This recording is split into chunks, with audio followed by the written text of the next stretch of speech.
제가 그 며칠 전에 그 데이비 플랜 목사님이 그 아틀란타에서 그 설교를 하시는데 로마서에 대한 설교를 하시는데 이분이 준비를 오래 하신 것 같더라고요. 로마서를. 근데 그 설교 내용은 로마서를 본인이 다 외우는 거였습니다.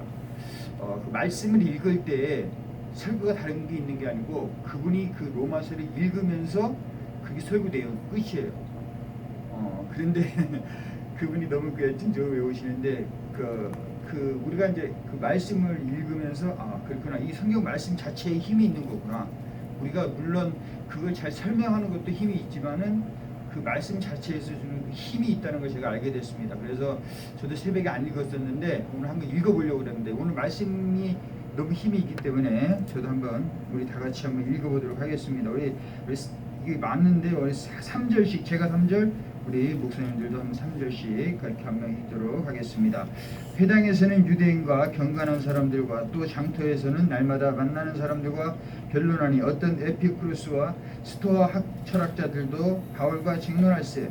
어떤 사람은 이르되 이 말쟁이가 무슨 말을 하고자 하느냐 하고 어떤 사람은 이르되 이방신들을 전하는 사람인가 보다 하니 이는 바울이 예수와 부활을 전하기 때문이로라. 그를 붙들어 아레오바고로 가며 말하기를 내가 말하는 이 새로운 가르침이 무엇인지 우리가 알 수 있겠느냐. 내가 어떤 이상한 것을 우리에게 들려주니 그 무슨 뜻인지 알고자 하노라 하니 모든 아덴 사람과 거기서 나그네된 애국인들이 가장 새로운 것을 말하고 듣는 것 이외에는 달리 시간을 쓰지 않음이라. 바울이 아레오바고 가운데 서서 이르되 아덴 사람들아 너희를 보니 범사에 종교심이 많도다. 내가 두루 다니며 너희가 위하는 것들을 보다가 알지 못하는 신에게라고 새긴 단도 보았으니 그런즉 너희가 알지 못하고 위하는 그것을 내가 너희에게 알게 하리라. 우주와 그 가운데 있는 만물을 지으신 하나님께서는 천지의 주제시니 손으로 지은 전에 계시지 아니하시고 또 무엇이 부족한 것처럼 사람의 손으로 섬김을 받으시는 것이 아니니 이는 만민에게 생명과 호흡과 만물을 친히 주시는 자라. 이의 모든 족속을 한 혈통으로 만드사 온 땅에 살게 하시고 그들의 연대를 정하시며 거주의 경계를 한정하셨으니 이는 사람으로 혹 하나님을 더듬어 찾아 발견하게 하려 하심이되 그는 우리 각 사람에게서 멀리 계시지 아니하시다. 우리가 그를 힘입어 살며 기동하며 존재하느니라. 너희 시인 중 어떤 사람들의 말과 같이 우리가 그의 소생이라 하니 이와 같이 하나님의 소생이 되었은즉 하나님을 금이나 은으로 돌에다 사람의 기술과 고언으로 새긴 것들과 같이 이길 것이 아니니라. 알지 못하던 시대에는 하나님이 간과하셨거니와 이제는 어디든지 사람에게 다 명하사 회개하라 하셨으니 이는 정하신 사람으로 하여금 천하를 공의로 심판할 날을 작정하시고 이에 그를 죽은 자 가운데서 다시 살리신 것으로 모든 사람에게 믿을 만한 증거를 주셨음이라 하니라. 그들이 죽은 자의 부활을 듣고 어떤 사람은 조롱도 하고 어떤 사람은 이 일에 대하여 내 말을 다시 듣겠다 하니 이에 바울이 그들 가운데서 떠나매 몇 사람이 그를 가까이하여 믿으니 그 중에는 아레오바고 관리 디오누시오와 다말이라 하는 여자와 또 다른 사람들도 있었더라. 아멘. 그 팬데믹이 일어났을 때 사람들의 그 반응이 있었습니다. 그것은 뭐냐면 어떤 사람은 그 국가에서 시키는 대로 우리가 잘 따라야 된다. 그런 사람들이 있었고 아니다. 우리의 자유가 중요하다. 국가가 우리를 통제할 수 없다. 그런 주장을 하는 사람들이 있었습니다. 그래서 어떤 사람들은 그 국가가 이렇게 다스리는 것에 대해서 따라가려고 하는 사람들이 있었고 그것에 대해서 내 개인의 자유가 중요하다 이렇게 말하는 사람들이 있었습니다. 왜냐하면 이제 그 팬데믹에 대해서 그 저항하는 그 대하는 사람들의 그 태도가 다른 거죠. 그런데 여기 보면 그 저항하는 사람들, 내 개인의 자유가 중요하다 생각하는 사람들이 에피쿠루스 학파고요. 국가의 법에 잘 따라야지만이 이 팬데믹을 잘 지낼 수 있다 생각하는 사람들이 스토아파 사람이라고 우리가 말할 수가 있습니다. 근데 오늘날도 그런 사상이 있듯이 옛날에도 그런 사상이 있었다는 겁니다. 여기 보니까 바울이 오늘 그 대화했던 사람들이 에피쿠루스와 스토아 철학자들과 그 대화하는 내용이었습니다. 그러니까 이 에피쿠루스와 스토아 학파 철학자들이 다 그 쾌락주의자들 아닙니까? 근데 그 쾌락주의자가 우리가 생각하는 그런 쾌락이 아니고 고통을 당했을 때 그 고통을 내가 어떻게 해결을 해 나가느냐는 것입니다. 그러면 그거에 대해서 내가 참고 인내하고 절제하면서 나가는 사람들이 있고 그렇지만은 또 다른 한편으로는 내가 하고 싶은 거 다 하고 그냥 보내자 그런 사람들이 이 당시에 있었다는 것입니다. 그런데 그 사람들에게 이제 바울이 복음을 전하는 것입니다. 그런데 이 스토아 철학자들이 어떤 사람들이냐면 오늘 말씀 가운데 보니까 아덴 사람과 거기에 나그네된 외국인들이 가장 새로운 것을 말하고 듣는 것 이외에는 달리 시간을 쓰지 않으니라. 그러니까 이 사람들은 어떤 거예요? 항상 새로운 것을 추구하는 것이죠. 새로운 것이 나오면 그거를 받아들여서 제일 앞서 나가는 사람이 되는 겁니다. 그러니까 오늘날도 말하면은 새로운 신제품이 나오면 그거를 제일 먼저 쓰고 사람들한테 자랑하고 나는 이걸 써봤다 이렇게 하면서 자랑하는 그런 사람들인 거죠. 그런데 이 에피쿠루스와 스토아 학파 사람들도 지금 예수의 부활과 복음을 전할 때 이것이 새롭다고 이렇게 이야기하고 있습니다. 근데 이 사람들도 우리가 알다시피 항상 싸웠어요. 네가 옳다 내가 옳다. 스토아가 옳다 에피쿠루스가 옳다. 그거 가지고 항상 이렇게 싸움을 했는데 우리가 이렇게 싸움을 하는 이유는요. 둘 다 답이 없기 때문에 싸우는 겁니다. 정확한 어떤 하나의 답이 있었다면 싸우지 않고 그걸로 나가겠죠. 근데 이 세상의 것이 답이 없기 때문에 이 사람들이 둘이 이렇게 싸우고 있었던 것입니다. 그러니까 이 사람들이 새로운 것을 찾고 있었고 이 사람들도 답이 없는 그런 상황에서 바로 이 예수를 믿는 바울이 복음을 전하는 그러한 사건이 있었던 것입니다. 그래서 예수님을 전하고 부활을 전하니까 이것이 이 사람들에게는 진짜 새로운 우리가 지금까지 다뤘던 이 문제에 대해서 새롭게 접근을 하는 그런 사람들이 나타난 것입니다. 여기 보면은 그래서 이 말씀을 통해서 우리는 어떤 걸 알 수 있냐면은 어려움을 당했을 때 고난을 당했을 때 우리의 자세를 알 수가 있습니다. 사람들이 제일 그 두려워하는 게 뭐냐면은 고통입니다. 고통, 그 고난, 죽음 그거를 사람들이 가장 이렇게 두려워하죠. 그래서 그거를 없애는 거예요. 없애고 거기서 우리가 기쁨을 누리려고 합니다. 내 고난과 고통을 다 없애버리고 이제 내가 그 기쁨을 내가 누리려고 하는 거죠. 그러니까 이 스토아하고 에피쿠루스 학파들은 어떻게 하면 내가 빨리 고통을 없애고 나에게 기쁨을 받을 수 있을까 이렇게 지금 오늘 말씀 가운데서 그들이 찾고 있었던 것입니다. 그런데 거기에 보니까 예수님께서 바로 그들에게 새로운 답이 된다고 말씀을 하고 있습니다. 그러면서 여기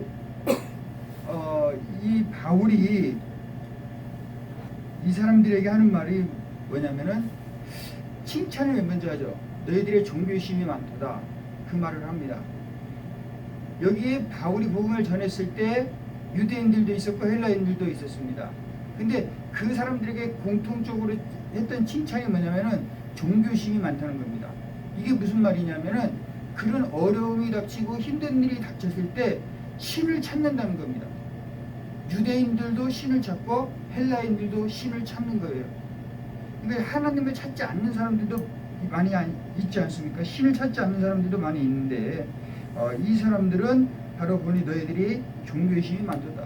이것은 바로 신을 찾고 자기가 그 고난과 고통으로부터 구원받고 싶어하는 그러한 마음이 이 사람들에게 있었다는 것을 지금 말씀을 하고 있는데 그래서 오늘 이 말씀을 통해서 우리가 생각해 볼 것은 내가 고통스럽고 내가 어렵고 내가 고난이 닥치고 내가 두려움이 생기고 힘든 거 어려운 일이 생겼을 때 우리는 누구를 따라가냐는 겁니다.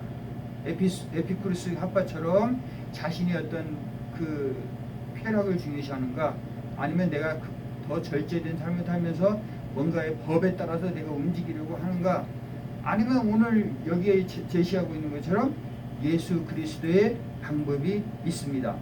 그것은 뭐냐면 예수님께서는 지금 바울이 전한 그 복음에는 예수 그리스도가 하나님이라는 것을 말씀을 하고 있습니다.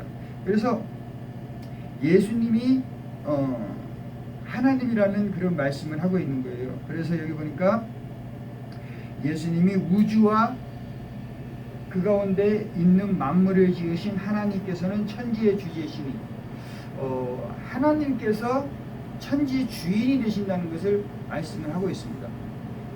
그러면서 이 사람들에게 지금 무슨 얘기를 하냐면은 하나님은 천지의 주인이 되시기 때문에 우리가 당하고 있는 그런 모든 문제, 우리가 당하고 있는 그런 모든 문제들, 그런 문제들을 하나님께서 다 주관하신다는 것입니다. 그래서 그것을 의지해야 된다는 것을 말씀을 하고 있습니다. 그리고 여기 보면 바울이 지금 이야기하는 것들 가운데 손으로 지은 전에 계시지 아니하시고 또 무엇이 부족한 것처럼 사람의 손으로 섬김을 받으시는 것이 아니니.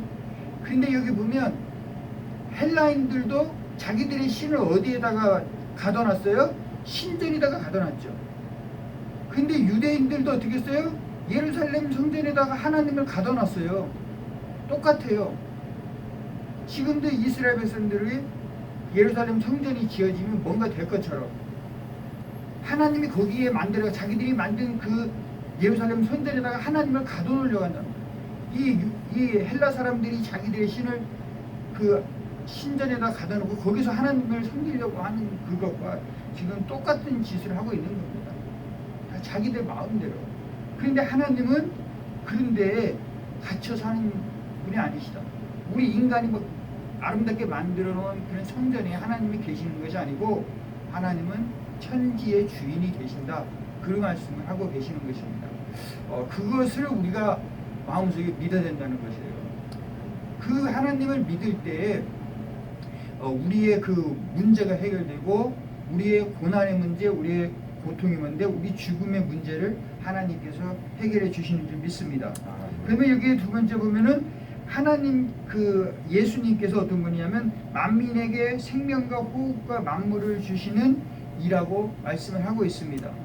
그래서 우리의 문제, 그 두려운 문제, 단절의 문제, 고난의 문제, 이거를 해결해 주시는 분이 누구냐면 예수 그리스도라는 것입니다. 우리가 제일 어려운 삶 가운데 제일 어려운 문제가 뭐냐면은 단절입니다. 단절. 그래서 다른 사람들하고 내가 관계가 깨어지는 것에 대한 두려움이 있어요. 자녀들과의 그 관계를 우리가 중요시하죠.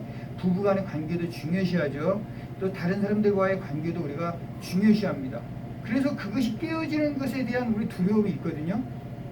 내가 저 사람하고 자식들하고 우리 부부간에 또 다른 사람들하고 관계가 깨어지면 어떻게 하나. 그 깨어지는 것이 죽음이고 다시 그 관계가 연결되는 것이 생명인 것입니다. 그래서 예수님께서는 우리가 생각했던 그 깨어진 관계도 다시 회복시키시는 놀라운 능력이 있는 줄 믿습니다. 그래서 우리가 사실은 주변에 내 마음에 안 드는 사람들이 있고 나하고 안 맞는 사람들이 분명히 있습니다. 그것을 우리가 그냥 저 사람은 나하고 안 맞네 하고 거기서 끊어지면 그것이 끝나는 거예요. 근데 우리 믿는 사람들은 그거를 다시 연결하는 겁니다. 어떻게? 예수님으로 연결하는 거예요. 어떻게 예수님이 연결해요? 죽은 자도 부활시키는 능력이 있는 것입니다. 나는 그래서 이것을 할 수 없는 것, 그런 문제들도 하나님께서는 다시 연결, 다시 부활시켜서 깨어진 관계도 다시 회복시키시는 그 능력이 바로 그 예수 그리스도 안에 있다는 것입니다. 그래서 사람들이 가장 두려워하는 슬픔의 문제, 고난의 문제, 죽음의 문제, 단절의 문제, 그 모든 문제를 바로 예수님께서 이제 해결할 수 있다는 것입니다. 이것을 그 헬라 사람들이 들었을 때 정말 신박하고 정말로 그 새롭구나 하는 것을 그 사람들이 생각을 하고 오늘 말씀 가운데 다 믿은 건 아니지만 몇 명이 믿었습니다. 근데 이 몇 명이 이게 적은 숫자가 아닌 것입니다. 한번 나갔을 때 몇 명이 이렇게 결신자가 생기는 것은 놀라운 지금 역사가 일어난 거거든요. 그래서 우리가 이것을 이렇게 증거하며 나갈 때 바로 이러한 복음의 역사가 일어난다는 것입니다. 그래서 오늘 여기에서 예수님과 그 부활을 전하는 것이 우리에게 정말 어떨 때는 고리타분하게 느껴질 때가 있어요. 이렇게 해가지고 뭐가 되나? 그런 생각이 들 수도 있지만 이 예수님과 그 부활이 정말 새로운 것이고 놀라운 것인 것을 알게 됩니다. 어제도 저도 어제 힘들었지만은 또 어제 전도를 하러 나갔습니다. 그랬는데 나가면서 어떤 애를 한 명 만났어요. 근데 이제 이 사람은 교회를 다니는 사람이에요. 근데 이 사람이 어떻게 왔니? 이러니까 2주 전에 미국에 왔대요. 다음 주에 한국으로 가는데 자기가 그래도 수영로 교회를 다닌대요. 부산에. 근데 만났는데 그러냐? 그러니까 차가 없으니까 얘가 이제 무슨 리서치 같은 거 세미나 창업 세미나 이런 걸로 왔다고 그러는데 얘가 차가 없으니까 이제 우버 타고 다니고 막 그렇게 하는 거예요. 그래서 우리 차에 타라. 내가 저쪽에 마트로 내가 조금 이렇게 구경시켜줄게. 너 여기 태워다주고 저기 태워다주고 이제 그렇게 하면서 해줬더니 얘가 감동을 받은 거예요. 얘 교회를 다니는 애지만 저랑 같이 사진 하나 찍으면 안 돼요? 이건 믿는 사람을 전도한 건 아니지만 또 우리 믿음의 형제를 이렇게 도와주고 이렇게 했었습니다. 그러니까 그런 걸 통해서 저도 기분이 너무 좋더라고요. 그래서 우리가 복음을 전할 때 하나님께서 나에게도 기쁨이 왔으니까 그 기쁨이 또 힘이 되지 않습니까? 우리가 삶의 어려운 문제가 닥쳤을 때 우리는 그 에피쿠루스나 스토아과 사람처럼 우리가 행동하기보다는 이 예수님 안에서 우리가 문제를 해결하고 그분을 의지하면서 우리가 더 나아가게 된다면 우리의 삶이 예수님으로 인해서 그 기쁨과 은혜가 더 넘쳐날 줄로 믿습니다. 아멘. 네, 기도하겠습니다.